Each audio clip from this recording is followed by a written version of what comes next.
ಇವತ್ತಿನ ರಾತ್ರಿಯ ಕತೆ ರೈತ ಮತ್ತು ಅವನ 4 ಮಕ್ಕಳು.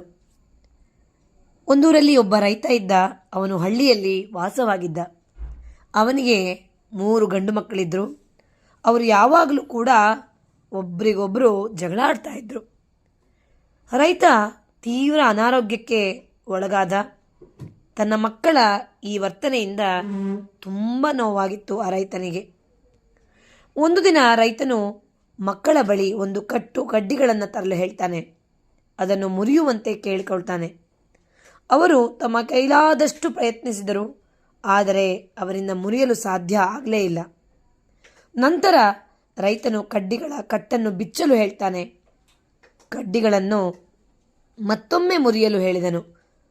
ಮಕ್ಕಳು ಅವುಗಳನ್ನು ಸುಲಭವಾಗಿ ಮುರಿದು ಬಿಡ್ತಾರೆ. ಆಗ ರೈತನು ಹೇಳ್ತಾನೆ, ನಾವು ಒಗ್ಗೂಡಿ ಇದ್ದರೆ ನಮ್ಮನ್ನು ಮುರಿಯಲು ಯಾರಿಗೂ ಕೂಡ ಆಗೋದಿಲ್ಲ. ನಾವು ಒಗ್ಗೂಡಿ ಇರದಿದ್ದರೆ ನಮ್ಮ ಏಕತೆಯನ್ನು ಯಾರೂ ಕೂಡ ಮುರಿಯಬಹುದು ಎಂದು ಹೇಳ್ತಾನೆ. ಅವರು ಮಕ್ಕಳು ತಮ್ಮ ಪಾಠವನ್ನು ಕಲಿತು ಶಾಂತಿಯಿಂದ ಬದುಕನ್ನು ಕಟ್ಟಿಕೊಳ್ಳಲು ಪ್ರಾರಂಭಿಸ್ತಾರೆ.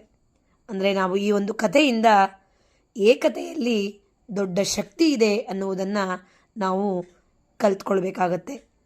ನಮಸ್ಕಾರ ಮಕ್ಕಳೇ.